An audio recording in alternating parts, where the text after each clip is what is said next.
Tuning in with today's guest, it really does feel like sitting around a warm fire with a cup of delicious soup or herbal tea.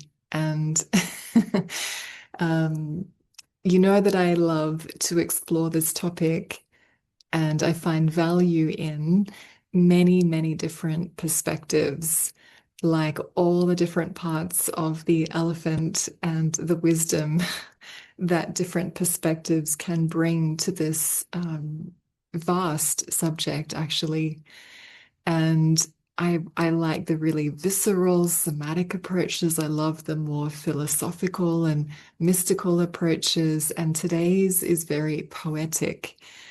So we are graced with the beauty of Gabriela Gutierrez, who is a mythologist, and she has a master's in the poetics of imagination. The beautiful way that she emphasizes wonder is just something very healing and beautiful for whoever may be listening to this.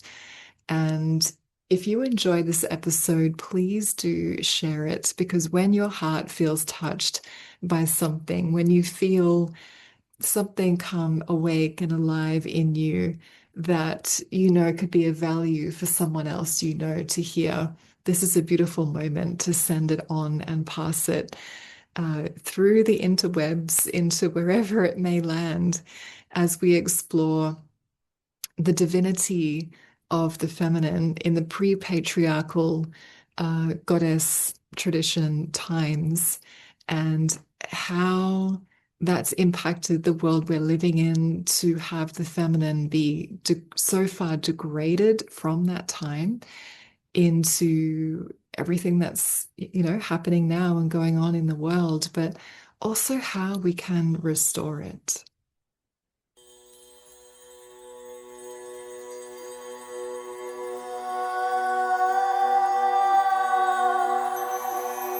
Welcome to this provocative and heartfelt podcast where patriarchy is defined as a paradigm that both men and women uphold in different ways.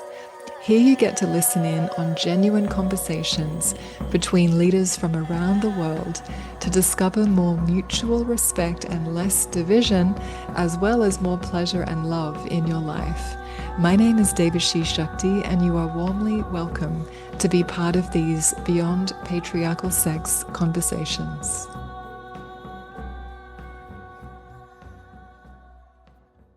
So, welcome, Gabriela. And I was just saying that this is really beautiful to have you and to meet you for the first time today. And we certainly haven't had a mythologist in this project yet. So I'm so happy to welcome you as our first mythologist. And I'll just say your title. So Gabriela Gutierrez is a writer, mythologist, poet, scholar of ancient religions. And when we were chatting before, Gabriela, you had such a great idea of where we should begin today. But firstly, I've got to ask you, where are you from? What? Well, thank you for having me and for pronouncing my name so well. I get all sorts, so I'm used to just kind of taking on the character of whatever articulation my name takes. But people can get a bit confused because I sound very British. And I am. I'm half Welsh, but my father's Spanish. I'm half Spanish, and I was born and raised in Spain until I was 11, and then we moved a lot. And so I've lived in countries around the world. I was raised in movement, and so I speak different languages and have a sort of multicultural background for better or worse. It's made the journey of belonging a really interesting one, a really kind of Yes. pertinent one, actually. So yeah, Yeah. that's my background. As a world traveler myself, I can imagine how intense and different that would have been as a young one growing up like that. Mm. It's really interesting. And Yeah, I think so, there's just something really beautiful though, isn't there, about being exposed to people from other worlds than your own. It uh, does open you to not kind of hold the mindset that your culture or your country or your identity or your religion are the central fulcrum of the Yeah. world. Yeah. It does, I think the benefit, though it was very challenging, of course, for, all manner of reasons, but one of the main fruits of it, I think, is this basis it's given my work, to be able to study religion, because that's really what I'm interested in. The stories that we tell about our belief and our experience of whatever it is that we deem sacred, and how that shapes our identity and ourself and our culture. So, I'm really grateful to my parents for raising me in that way, my little sister and I, because we did end up having this real kind of opening of, there's this real illusion of uniqueness that children are raised with, that we really do think we're the center of the universe. But Yeah. when you see that you're not, and you have to kind of bring yourself into quite literally other worlds, other languages, and other ways of experiencing reality, you just kind of it's there's just a real opening to the validity of everybody's own stories, and the way that we don't have to perhaps convince each other that our way is the way, which is such a fundamental part of religious experience. It's like, I've got the answer, and now I need to ensure that everyone else has that key as well. But like, Mm. that key only works for me because it works for me. It may not work for my neighbor or the farmer down the road or the librarian up the. Do you know what I mean? It's a really interesting place to begin this conversation from, actually. Unexpected, but Yes, and I liked how you said it's like being in different worlds, going to different countries and cultures, because it really can feel like that. We can look at the plane ticket and know that we're just traveling, but I swear sometimes with the places I've been, it feels like, is this really just a plane? It feels like I'm going to an actual other world, another dimensional reality. yeah, there's just this real kind of, I don't know, I think it's actually like, the more we're talking about it, the more I'm like, oh, this is a really good place to begin this conversation, because I think that an openness to each other's experience, of whatever it is we deem sacred, and whatever it is that is holy to us, is equally valid, even if we don't see the sacrality in it. That all Yeah. these, multiple expressions of divinity that we all get to experience and share with each other, and it adds texture and color, hopefully to our own experience. I'm pulled by a force other than my own towards what I call knowledge with a capital K, Mm. the spirit or the soul of knowledge, um, and that knowledge survived as Sophia, in the Gnostic traditions, and that knowledge survived as the goddess sovereignty in the Celtic traditions, the goddess of wisdom and the waters of the other world, and she survived in Sufi and mystical Islamic traditions, and she survived in the perennial philosophical world of Hellenic Greece. And she's Athena, but she's pre-Athena.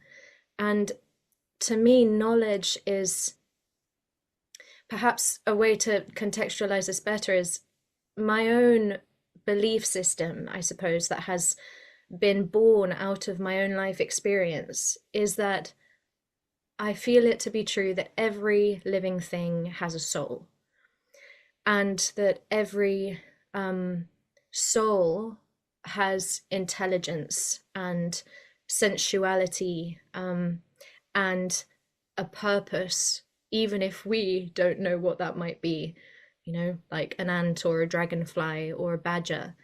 And so when you situate your life in an animistic cosmology, whereby you exist within a greater soul than your own.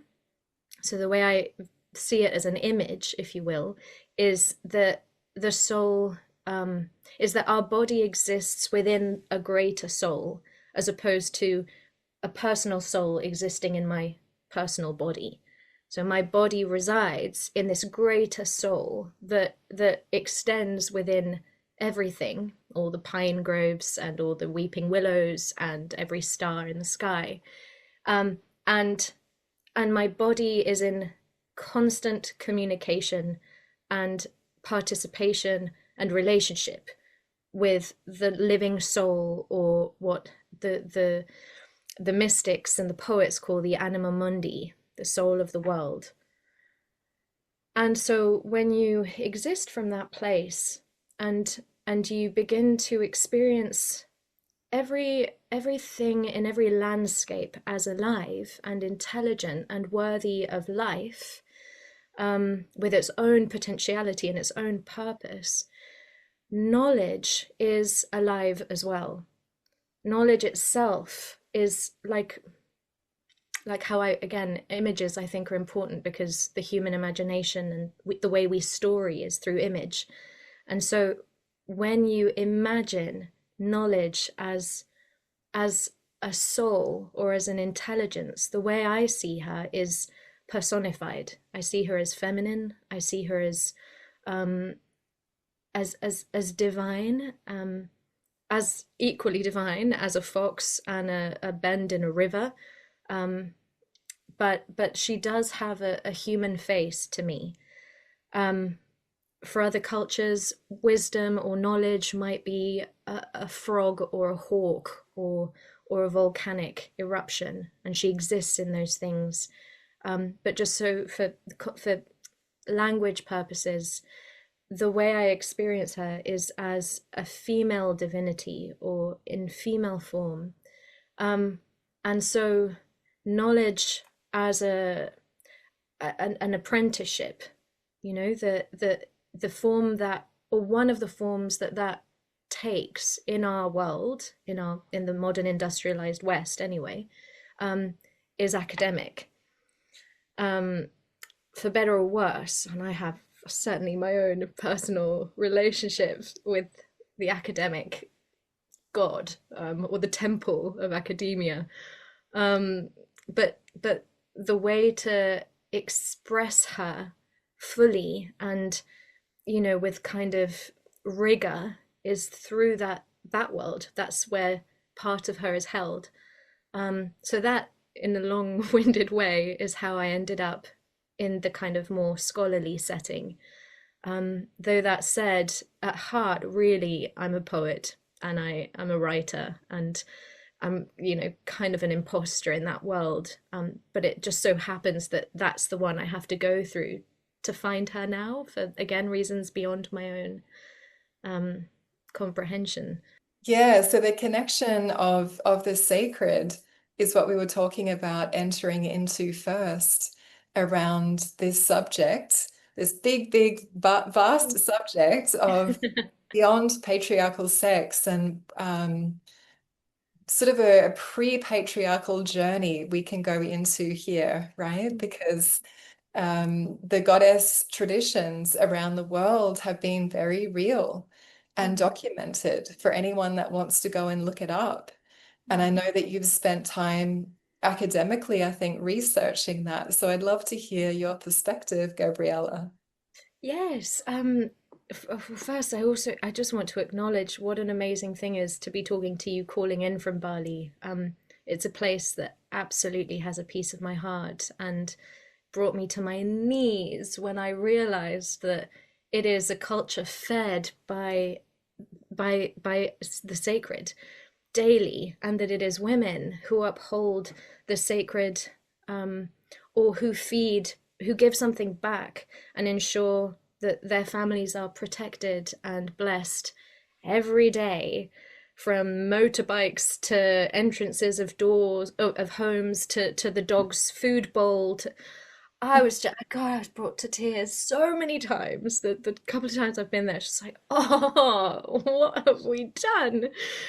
I know. And just quickly, Gabriella, I went to go grocery shopping a couple of days ago, and as I was getting in the car, one of the offerings with the flowers was sitting on top of the car. So my Bali family that do all the prayers at the temple here in the home where I live, they include me in the prayers and they protect my car even. And it's just so Oh, moving. I looked at it and thought this would never happen in Australia, you know? no, it's such a I think it's such an important image. Again, the contrast between what's deemed sacred and the one that gets me so much is how the sacred is interwoven into daily ordinary life.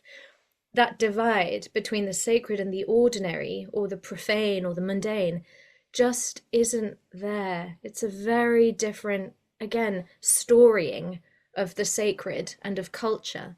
And so you really see it highlighted when you then, because as I was mentioning, I'm also based between Australia and Europe. And being in Australia, the opposite, even coming back to Europe from Bali, I've not done it, but I imagine it would be a similar experience. Like, oh, okay.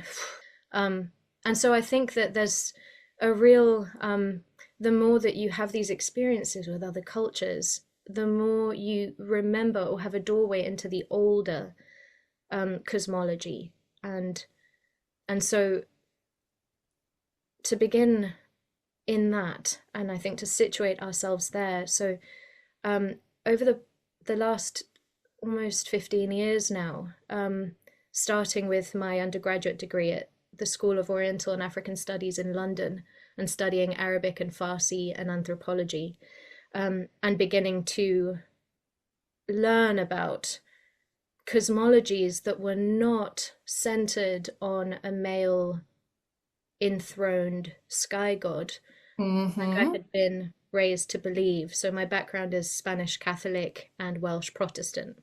Ah. My parents aren't religious, but my grandparents very much were, and so we were taken to church and were raised on I spent a lot of time with my Spanish grandparents, and they raised us with very Catholic, or tried to pull us into very Catholic ways of seeing. And I would always say to my grandma, "God isn't here," when she'd take me to church. Like since I was like 5, it's such a again another laughing joke in our family. Like Gabriella was like a heathen since she was 5. And yeah, it was just so, and I remember it as well. I was like, he's not here. Like, let's go back to the mountains. Let's go back to the meadow. Let's go back to the sea. Um, Mm. and so, for the majority, what I have learned by both academically studying indigenous and ancient traditions, and by traveling to them myself, because a really important part of my field work or my research is that I have a sense experience of the cultures that I'm writing about. So I don't write about anywhere that I haven't been to and had my own sense experience of that place and that culture, which of Mhm. course will be limited as an outsider, as a woman, as a Westerner, as of course it's highly limited. But there is something that happens to imagination when your soul is when you experience a transmission through your soul of from a place. It's another way of knowing, another research method. um and so what I have come to feel to be true, both intellectually and in my body, is that for the majority of human history, and since the dawn, really, of human consciousness, we have known the world around us to be communicative and alive and birthed by a feminine creative principle. And that feminine creative principle was, for the majority of human history, imagined as a female body, and that female body is one of the most commonly depicted religious symbols in human art from the lower Paleolithic up until so 60,000 BCE to about, well, this is where it gets complicated because often people ask me when did the change happen from matriarchy to patriarchy, and it's not that simple. And it Mm, wasn't matriarchy, I don't believe it was a full matriarchy either, which is another interesting layer. yes. To bring in an added layer, I believe there has always been complexity. So this age that we're sort of courting today, and hopefully will come in a little bit, um, is one that is not a golden age. Um, there was suffering, there was jealousy, there was death, there was sickness, and we the reason I and well, how do you know? The question always when you make any kind of statement within a knowledge or an academic environment is how do you know? Um, and when it comes to religion and religious topics, well, the first answer is we don't. That's the base foundation is like, I have to acknowledge that no matter how many years of research I do and how much energy goes into that and what the cost of that is on my personal life, the first acknowledgement is we will never know. This is not a topic that is made for absolutes. And if we're beginning from that place in search of an absolute, I think we've started on the wrong foot. And as Dante would say, let your left foot lead. So let the foot that knows of the dream language and of the wisdom in wrong turns and false starts and labyrinthine journeys be the guide on this kind of journey. And so letting your left foot lead and beginning from the place of acknowledging defeat, really, then something else opens. And there's no need to, again, like we started in this conversation, to prove anything or to convert anyone or to argue for any kind of supremacy, be it of a religion, a belief system, an ideology. What gets really non-negotiable actually is that you want a generative experience of life and of your work. Like that becomes the non-negotiable. As soon as it starts to feel not generative, like it's causing more harm than it is bringing goodness, it stops. It's like it dies because it's got its own intelligence, because we're working with the old gods here. So our work is to get out of the way, actually, and get out of the kind of extremism or absolutes or like unilateral thinking, the literalisms that the industrialized West has been raised on um, since really the Middle Ages, perhaps since the beginning of institutional religions. Yes. And I actually want to highlight what you've shared around there is a complex past, and it's not the golden age as some women typically might like to perceive the goddess cultures or the goddess traditions as.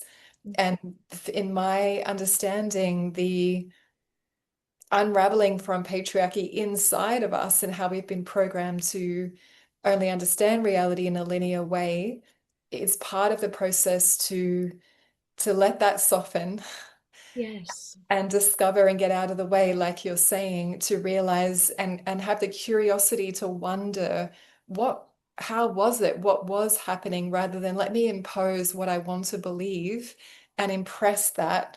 and Mm. and then, because it is important what we believe about where we've come from, because that orientates us to now and has us believe and attach to certain things in the now, and that changes the way forward. So Yeah. I feel it's worth going back to feel into what really is the bigger picture, actually. Mm. Yes, those are such good points. Wonder is what science was born from, and we've forgotten.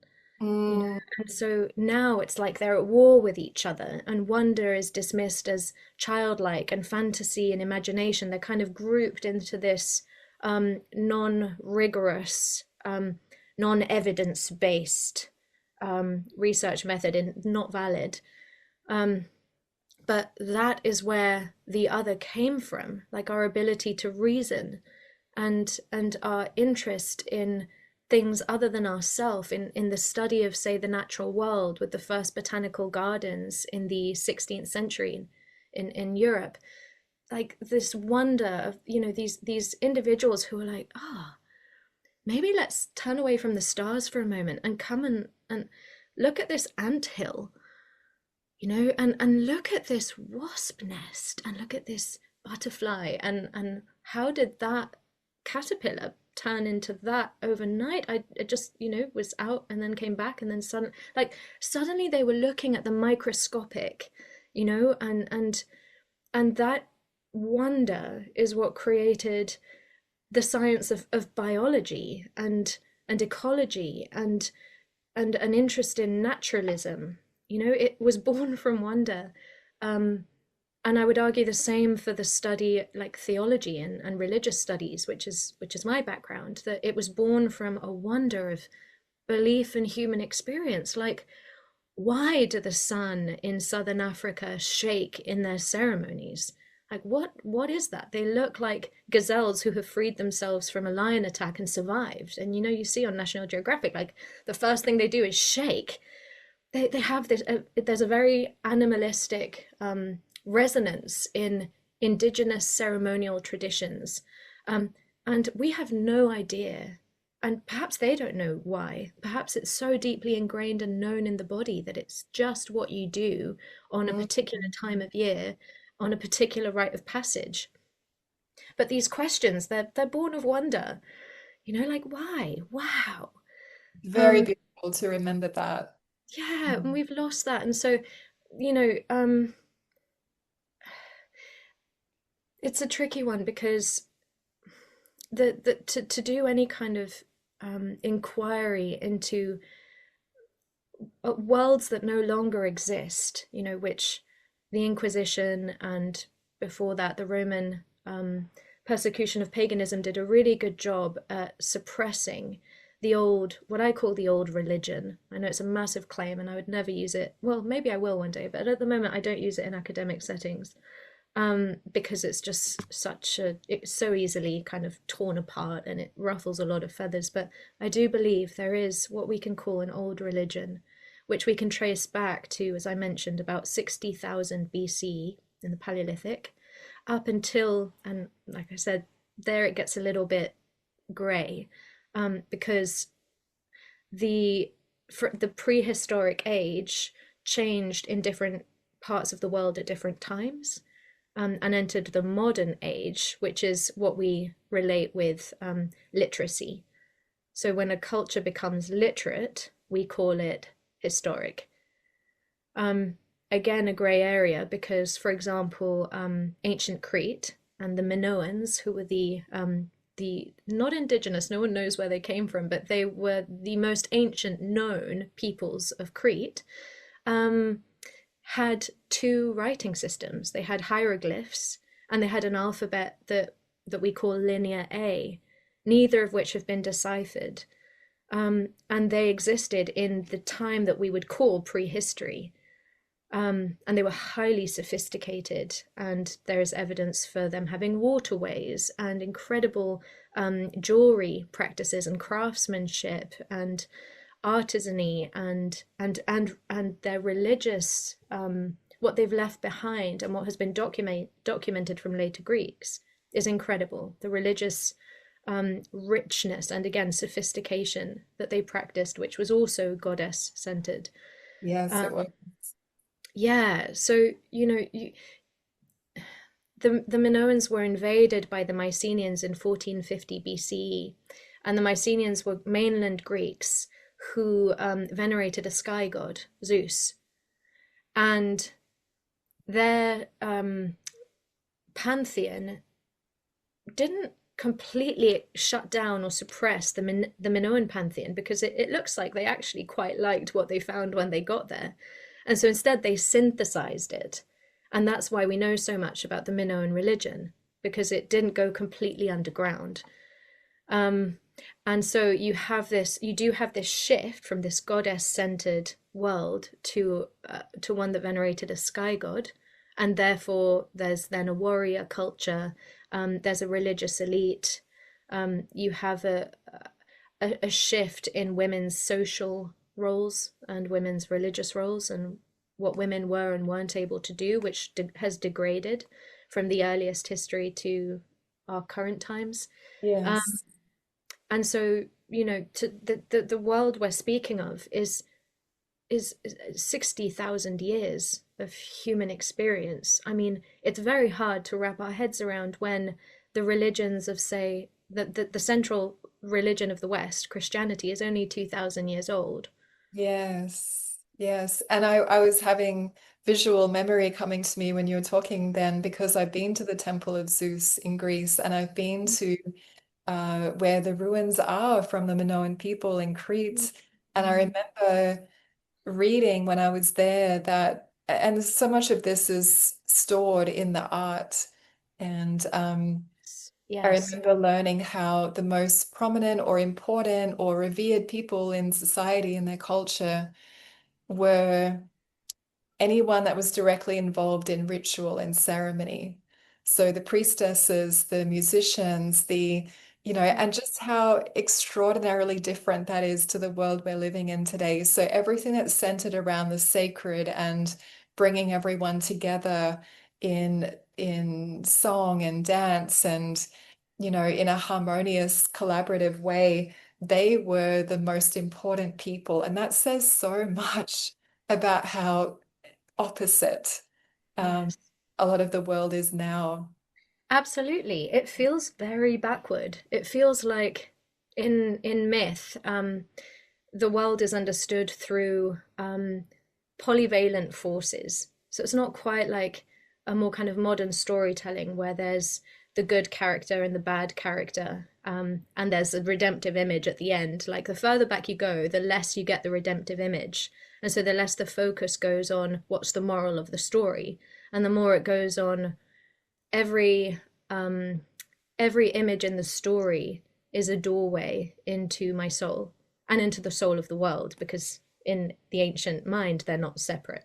The soul of the world is my soul. I don't have a separate soul. So Yeah. I exist within the soul of the world. And so if we story that, we can see how ancient peoples, um, and again, the further back we go, the that they didn't have this separation between the sacred and the mundane in the ways that we do now. And Yes. so anyone could be a priestess. And this is what I find so interesting. So this is what my book is about. It's about Minoan Crete and the Melisai Really? priestesses. Oh, wow. Okay. Yeah. And it tracks this lineage of um, female religious authority from about 3000 BCE in Crete to the Roman persecution of paganism in about 300 CE of the current era. So it's about 3,000 year time span of how women's religious authority was held sacred and central, actually, and then how it declined as we changed the faces of our gods and gods took more male form. If we story this and we just come back to images instead of absolutes, the way we can imagine that time period as a reflection and as a smaller picture for actually what has happened globally, culturally, I would say, is that the first divinity or the religious principle, the creative principle, was imagined as female, and she was a great mother, and she was goddess is a relatively modern term. She was a force, an intelligence, a primordial, the primordial soul that birthed soul as we know it. And the way that that birth was imagined was as a son, a male son, the divine son, or the birth of the divine child, a motif that appears again cross-culturally throughout the ancient world and into the Christian faith. The mother gives birth to her divine child, and her divine child is life itself. He is the vegetation. And so we move away from, again, as I kind of touched on earlier, I think there's a real danger in absolutes and in fundamentalisms of any sort, even in the goddess tradition or the goddess movement. We begin from saying we don't know, and then from there we can wonder. So this is just us wondering. If it is true that for the majority of human history, divinity and sacrality and the creative force was seen as feminine and embodied. It wasn't just a face or a mother portrait. It was, she had a vulva depicted in ochre on Paleolithic cave walls and molded into clay and put on altars and in tombs and worked with in birth rites and funerary rites alike. She was life and she was death. She was womb and she was tomb. She was the regeneration of life. This message is for the ladies. If you want to fully get in touch with yourself and your body, enter the Tigress Path.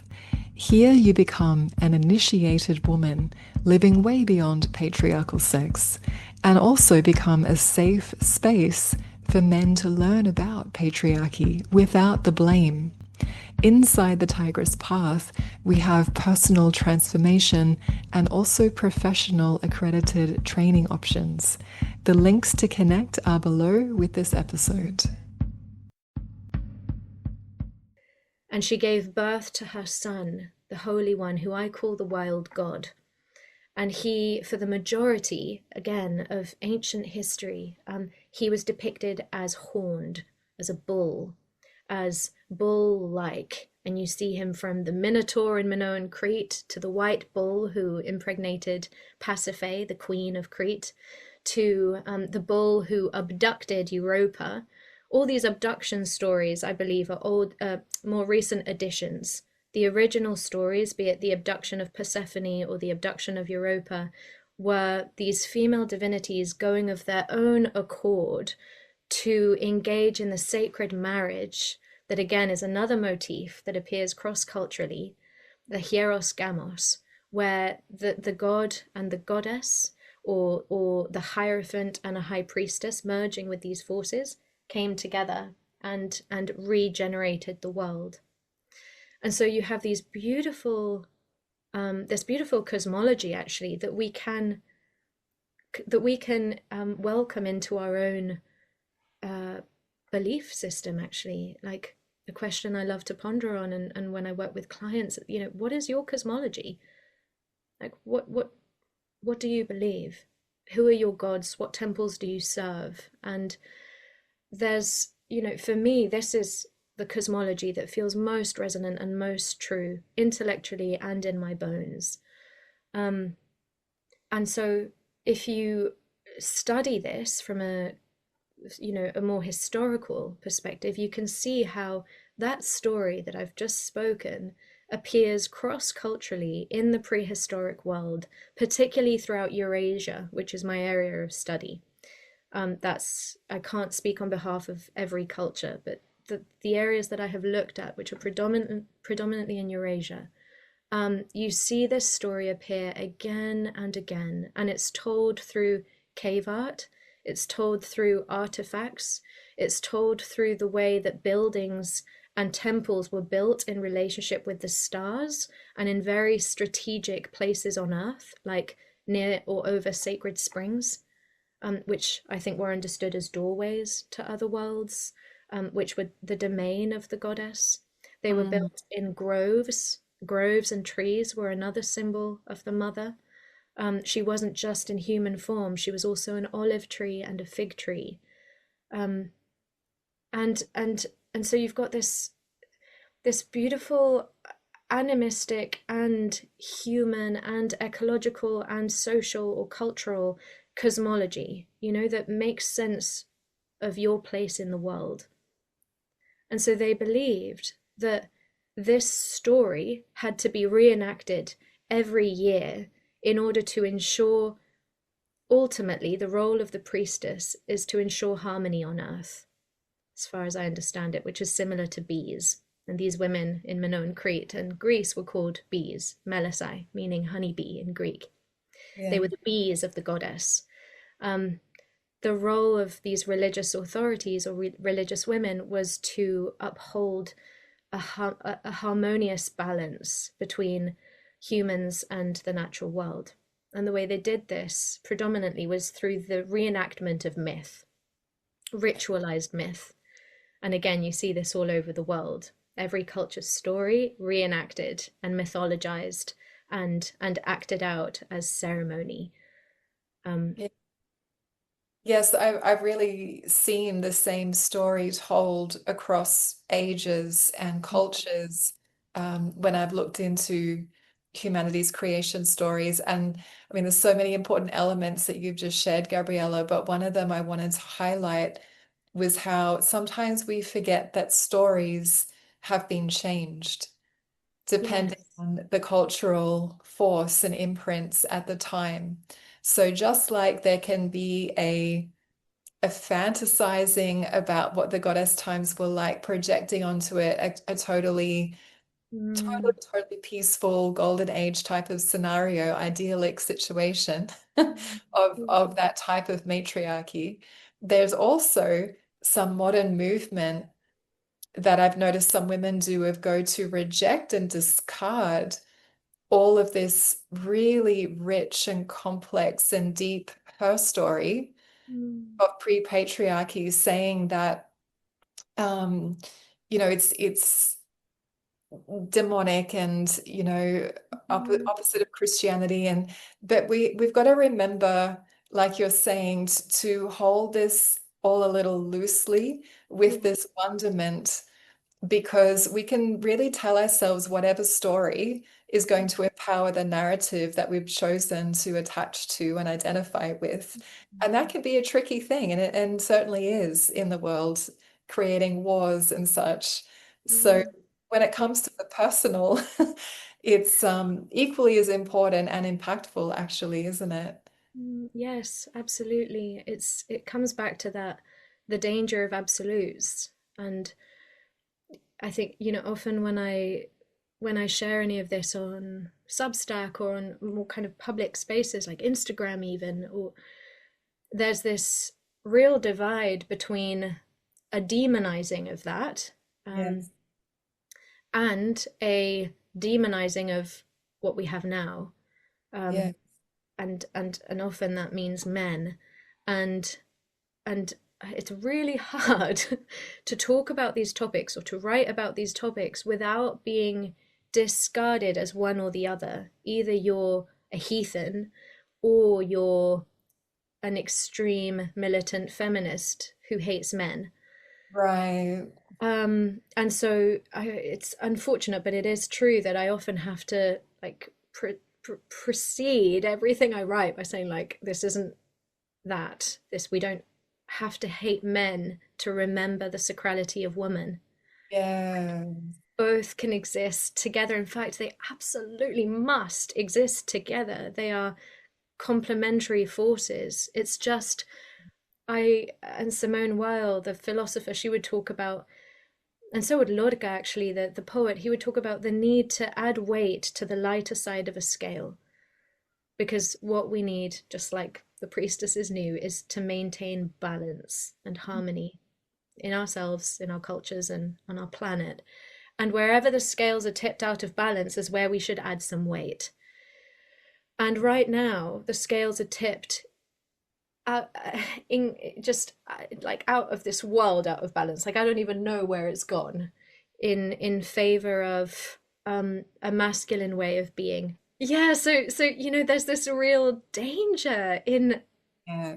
fundamentalism that I think has become such a part of Western thought, that we fundamentalize things, from our relationships to what we eat, to what we believe, to what we think about each other. There's this tension and this distrust in each other, like this suspicion.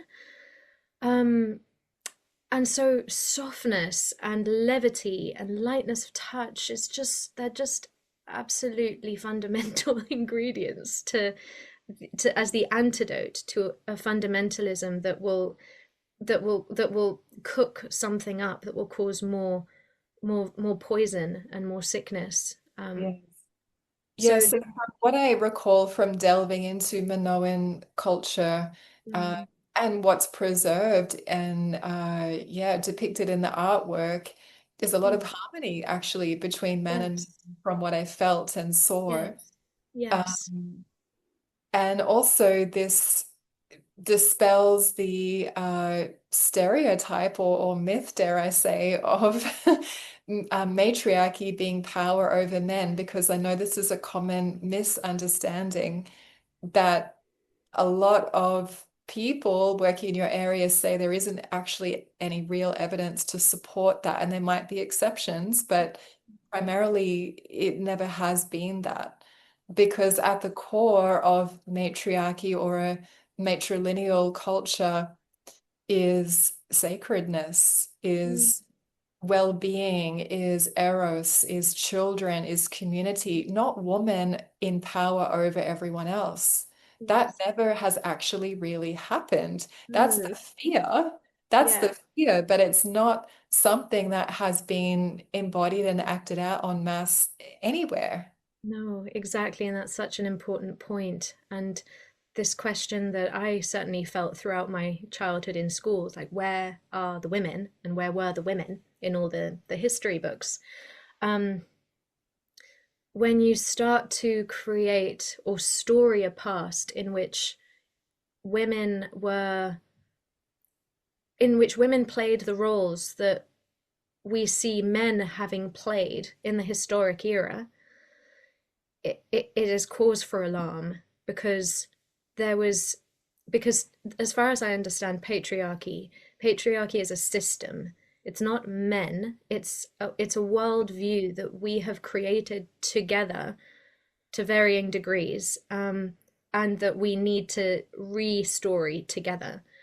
Um, it is not the ancient past that venerated a female divinity and her son was not the opposite of what we have now, of a male divinity, and a subordinate Mhm. mother. Again, that is dualistic fundamental thinking. If we can just step away from that for a moment and go back into wonder and go, what could it, what could it have been if humanity centered around a harmonious relationship with the natural world, which there is plenty of evidence for, and the majority of artwork in Minoan Crete is nature based. It's not human. The further, the more recent we go, that it is, or the earlier we go, the more animal it is, and the more natural. And so you go, so what was the role of women, and what about men? Where did they come in? Because and so I don't really use the word matriarchal at all. I use the word matristic. I like the word matristic because first people are like, well, what's that? It's like, well, that's not really it's kind of a bit of a like academic word.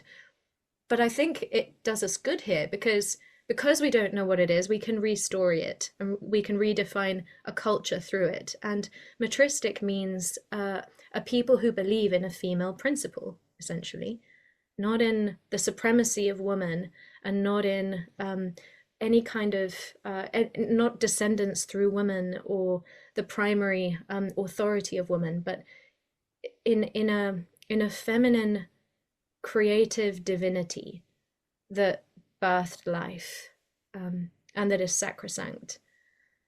And so, if we look at the ancient world and our history through that perspective and go, for the majority of human culture, societies were not matriarchal, they were matristic. They believed in a female divinity that birthed the world. That doesn't have to be weaponized, No. right? It's not a threat to any gender. It is simply a principle. Just like we are born of our mothers, it doesn't negate the role of our fathers, but it acknowledges the fact that everyone is born of a female body. That individual experience, I think, was a collective cultural experience. The human soul was born of the mother soul. Mm. And from that place, we can kind of like, my whole body relaxes when I say that. I'm like, oh God, I have to, that this doesn't have to get political, it doesn't have to be a debate. It doesn't harm anyone. No one has to feel threatened by this. And this doesn't argue, I don't believe in the supremacy of women. I was raised by a very loving father. I have my best of friends are men. I have the most loving partner. Um, I am absolutely and have always been an advocate for men ever since I was younger. And women would go, women rule the world, and women, and it's like, no, like we don't have to do that. Like we can do this Yes. together. Yeah, I agree. Together, the collaborative way is actually the feminine approach. Exactly. When women are saying, you know, we're going to be the dominant ones now, that's actually a patriarchal mindset in a female. Exactly. It's based on a theory of domination, which Yes. is relatively recent. That began with the sky gods, with the male sky gods or supreme male sky god, which you see happen or come into indigenous Europe from the Caspian steppe in stages, what the archaeologist Maria Gambutas calls the Kurgan hypothesis, the Kurgan people who came in from the Caspian steppe into Europe. And over a period of about 3,000 years, the culture completely changed from being from the artwork displaying predominantly images of female bodies and female sacrality to images of weaponry and warfare and male ancestor gods. And so that already you start to see a change in story and in myth, as you said, stories change. Um, and then you start to see evidence of what that does to a culture, and how the supremacy of a male god at the expense of female wisdom and sacrality is what that does to a culture and what it does to both men and women, what it does to all genders, no matter how you identify, to submit the feminine and oppress the the principle that she represents is to suppress a part of half a side of the human experience. Yes. What And it does to all sentient life.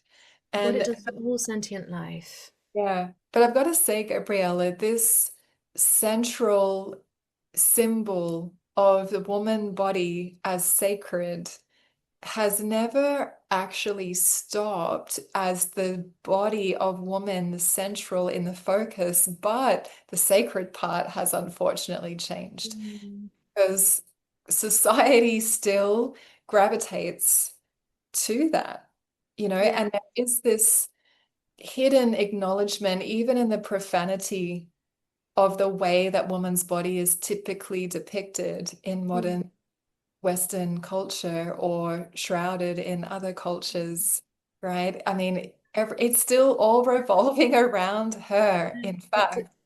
absolutely, it's such a good point. There's a central focus on um and recognize, like you say, the female is still a central, for some, obstacle to overcome in liberation. Like the Jains, who I lived with for half a year in the desert of Rajasthan when I was like 21, two Jain nuns. And they believe that you cannot enter liberation in a female body. So you have to be reborn a man in order to be liberated. And when I understood that, it broke my heart because for those 6 months, we had been doing really rigorous. I mean, Jainism is one of the most extreme forms of spiritual experience. And I as a believe the same narrative is in Tibetan Buddhism somewhere in there as well. Yes, that you have to be reborn in a male body, and because a female body cannot be enlightened. I believe this is because of the menstrual cycle more than anything, because of the misunderstanding around a woman's cycle and her and the potency of her blood, which was one of the first um, sacraments, actually, that female blood, along with honey, were some of the first offerings to the dead. So we know that the female cycle, I mean, we could talk about this forever. Like, there's just so I, much to I say. really could, because this is a big part of my work with women as well. Such a because you can't forego a relationship with your cycle in your womb when you start to be courted by these old gods. Um, and so, but just in brief, a woman's cycle is the very thing that makes her the living representative of of the cycle of life itself. And I think this is why her body was seen as sacred and sacrosanct and the closest expression of divinity, that she creates and she destroys through her body. And that is poesis. That's the creative force of all of life. And it was known and it was honored and it was storied, for the majority of human history, until things started to be restoried and the gods' faces began to change, and no one knows why.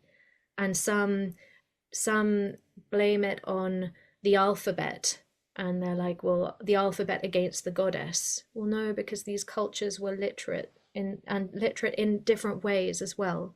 What does literacy actually mean? um, and others blame it on the the men who felt suppressed rose up against the women and wanted their own freedom and liberation, and that's when patriarchy started, and so on. There's all sorts of arguments. Again, we don't know. What we do know is that the gods changed and the stories changed, and we do know that for the majority of human history, the creative principle was feminine. She was allied with the masculine. They were lovers. He was her son. Very taboo from a Western perspective. But again, like, if we hold our judgments back and try and let these old stories court us, there are wisdoms there that are not human centric. They are nature based and regenerative, and they speak in non-human tongues, in more than human ways. So that is what I'm really interested in hearkening to. And that is why all that time in the Australian bush was just so generative for me, because it meant that I was listening to some other than human or more than human knowledge systems, without which we cannot regenerate the Western imagination. Mm, yes. Yes, I honestly feel like I could so happily sit here for hours with you exploring the cosmology and mythologies. I really love this zone a lot. Yes. And I, and I Same here. want to and I want to ground us and gravitate our attention back to personal, intimate relationships. And well, the ones we have with ourselves and our own bodies as well as each other. Yeah. And then yeah, I just want to invite you to weave your way towards the theme in this project around identifying that patriarchal sex, intimacy, and relating is a whole paradigm in itself that has been greatly unquestioned. And there is also a possibility to live beyond it as Yeah. well. Yeah, absolutely. I think that there's a real healing quality to remembering the sacrality of the body, not just the female body, all bodies, um, and to remember that in this ancient worldview, the body was seen as a fulcrum between this world and the other. And it was the body was a physical expression of divinity, just like the natural world was manifest divinity. That's how the gods spoke and how the gods played and how the gods loved and felt sensuality through us. Very different to us being them, like you often see in the kind of in the goddess movement, like women calling themselves goddesses. And I struggle with that personally. I understand what would drive one to need to reclaim that kind of relationship, but I'm not sure it's quite the appropriate way. The gods are the trees and the stars and the cracks in the soil. There's a I think there's a humbling and a lowering of ourselves into another way of thinking that isn't supreme, that's necessary here. I Um, agree. and in our relationships, how can we apply that knowledge so that our relationships are generative as well, and so that we can honor each other in our own unique expressions of divinity without having to change each other or enforce ways of being that we are told in the modern spiritual world a relationship has to look like, or sex has to feel like, or orgasm has to happen, or the kind of how can we empower ourselves and our relationships in more sincere and authentic ways where we again begin with wonder, where you meet another in wonder, and where the task at hand is one of restoring your own view and relationship with love, body, eros, sex, your own physicality, beauty, contentment, joy. That these are all values that I think attempting to have a relationship with is a religious task. It is part of our religious experience. And our relationships can really reflect that back to us, not here to serve us as a teacher, because again, then it's extractive, but as some as a wellspring that we can both draw from and feed something back into. And so it's this really beautiful cyclical expression of relating. And to be able to do that, personally, I have struggled in relationships because I have been so fiercely independent and I have been raised in lots of countries and I'm used to moving and just kind of going at it on my own. So this really is my first relationship where I'm fully committed. It's quite a new experience for me. And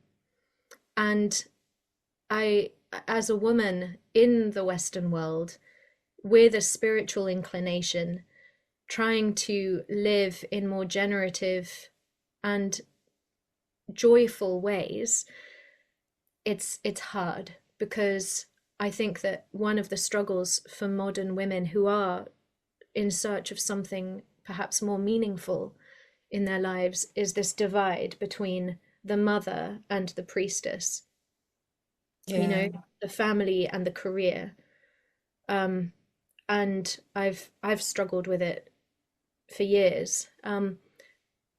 And the judgment that we hold on each other and that other women hold on other women, that we kind of hold each other to what it means to be an empowered woman, what a woman of power should look like. And again, we come back to the beginning of our conversation that there is no one size fits all, right? That we have to give each other the grace and the kindness and the compassion to choose our own ways to God and to meaning, to the goddess, whatever you want to call it. And so to bring this into the more kind of ordinary and, what does knowledge do for us in our daily lives? Well, perhaps it gives us a little bit of grace so that we can treat each other, ourselves and our relationships, with a little bit more kindness and a little bit more spaciousness to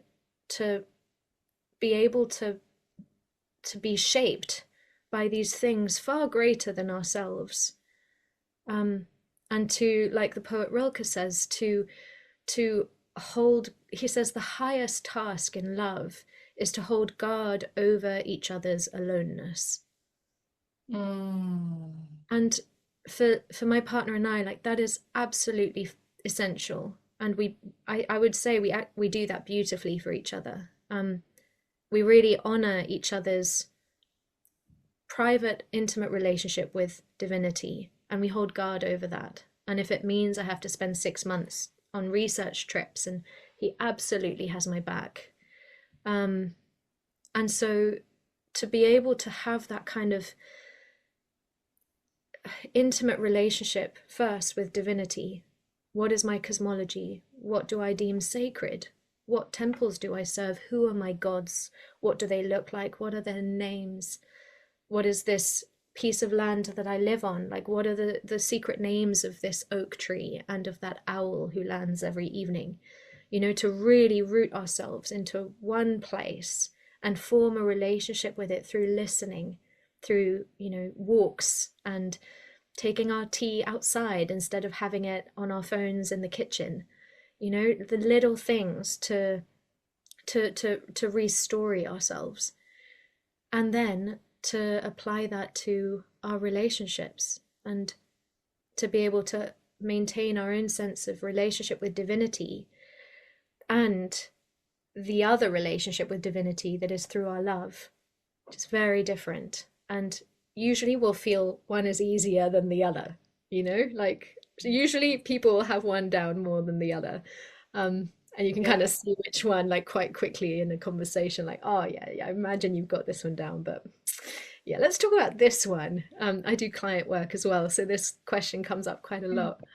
And so, you know, how can we apply all of this so that our lives and our relationships are more generative, and we bring a sense of divinity into both our own life's work, why we're here and what we're here to do, to honor that in full for ourselves and for our beloveds, and to have the energy and the curiosity to be able to first acknowledge what divinity, or what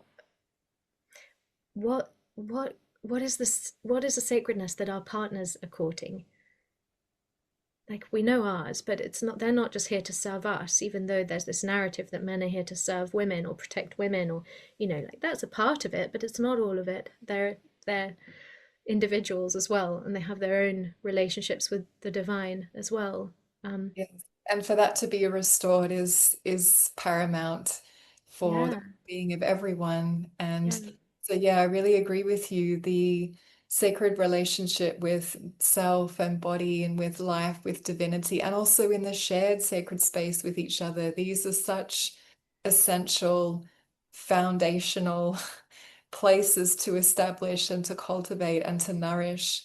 And I've actually noticed over and over and over again from working with women for so many years that actually our bodies are that humbling place of surrendering to what the pathway already is. It's actually often quite different to what a woman would like it to be or would assume that it should be based on her beliefs. So there's such a beautiful process of when there's more and more, inhabiting of one's body and one's naturalness, yeah, that the most innate way forward usually requires, letting go of that wrestle between the conceptual reality that she thinks she should be striving for, or, whatever that looks like, spiritual career, doesn't matter. It's yeah, this surrendering, which is returning to the feminine in itself mm, and allowing that most natural presence of the sacred to show yeah, us rather than try and dictate to life how we think it should be based on what we'd like to believe, because that can take us so far. Yes, exactly, exactly. And then you're also making me think of this, that is it possible, what happens if we go beyond the identification of the feminine and the masculine and we go, what if I can find I can meet my longing, which is ultimately what we all have, right? This longing that never really goes quiet. It's louder when we're on our own or when we're not distracting ourselves with one thing or another. But this sense of longing that again the poets speak of and the mystics speak of, and I think it has to do with remembering our soul, remembering that it is our soul remembering union, essentially, that remembering that we are part of everything, and longing happens when we rub up against the rational part of us that believes in separation and that functions from a place of separateness. And so if we can reconcile those more, then it doesn't matter whether one's primary god has a male or a female face, or the face of a deer or a bull or a serpent. It's completely irrelevant. What matters is how you live your life, and what you bring and what you give ultimately. At least that's my sort of code of conduct, and I think we all have our own. What do you bring here, not what do I get from this or what can I take. Because personally, whenever I have entered anything with that kind of mindset, like, oh, now I need to be attributed properly because this is my hard work, or now I need to, I've been in a really shitty relationship and so now I deserve this, and God, it's just a method for disaster. It's just, I just keep coming back to this. It's, what can I give? Even when I feel empty, I am in the soul of the anima mundi. I exist in living soul, and it is an infinite repository of goodness. So what can I give?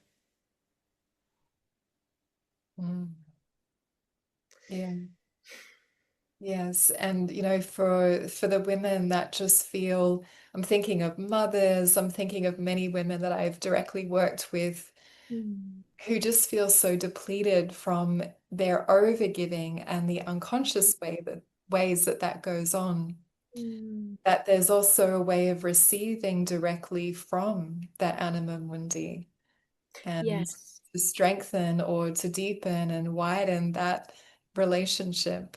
Yes, absolutely. Sorry if that wasn't clear. Not giving from a place of depletion, giving from a place of remembering union with soul, and that we are always in relationship with something far greater than ourselves, and that the way we can be fed by that is through the most simple of things. It doesn't require going on an expensive retreat to Costa Rica, though that will always be lovely, but it's not necessary. And most women and most parents won't have the luxury of that, especially not cross culturally.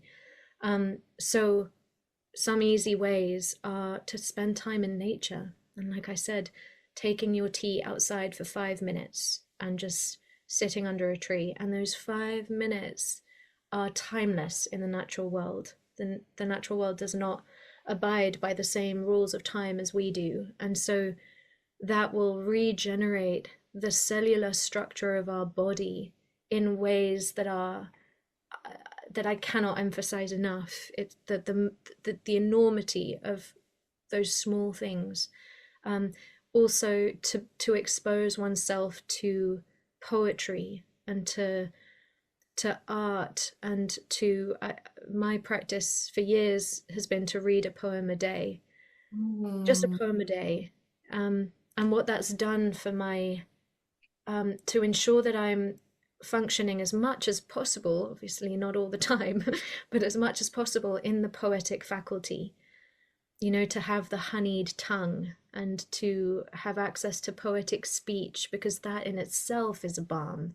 And what we do with language can can create or destroy. So to have exposure to poetry and to good words, a good novel, a good story, to have exposure to beauty. You know, if you live in a city, to ensure that you're seeing some form of beauty on a regular basis, which will be easier or harder for others, but at least once a week, you know, walk in a park or a botanical garden, like and that being as important as earning our keep, because Yeah. that's what our soul needs to survive. And then the people and the company we keep is the last one I'll add, that it's so vital that we surround ourselves with people who see our who see the spark in us, especially when we don't. That's really when it matters most, and that can bring us back to that life force, when we stray too far from it, which we all will at times. And so, you know, obviously the number of the pack grows smaller as we age, Yeah. rightly so, I think. But to ensure that we have a really solid community, be it three people, but you know, of individuals who have our backs and who we feel nourished by and who we feel excited to feed.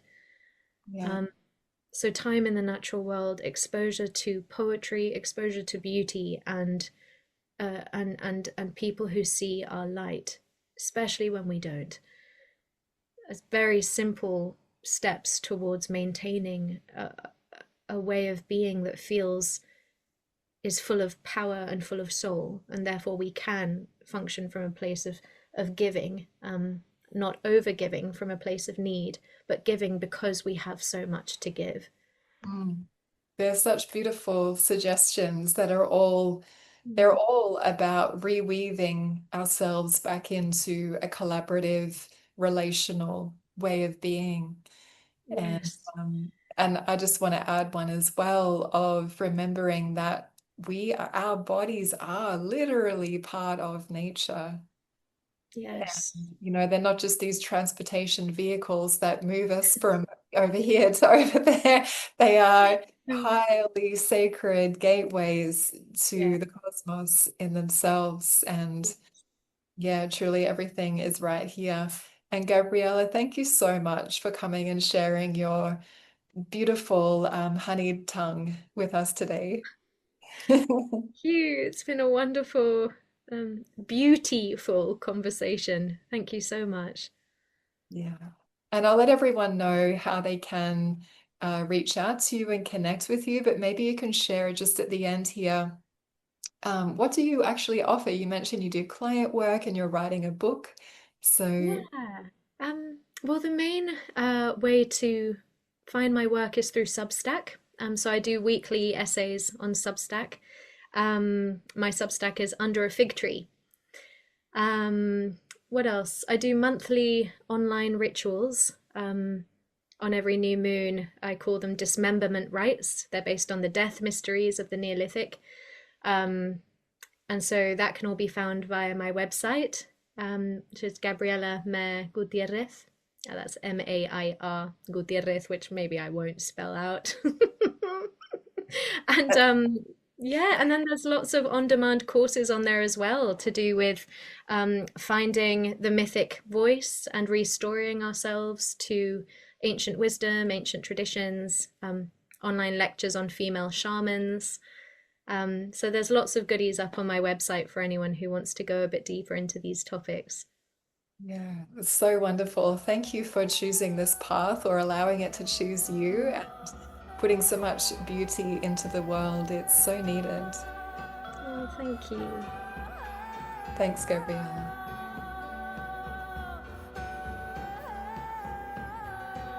Whenever I'm out socially and a friend asks, Devashi, how can I get my partner into this exploration about living beyond patriarchal sex?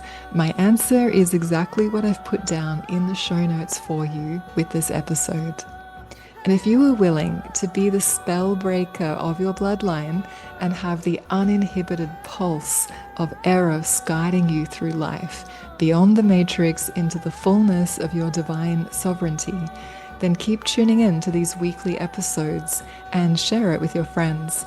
And may we all be free from suffering.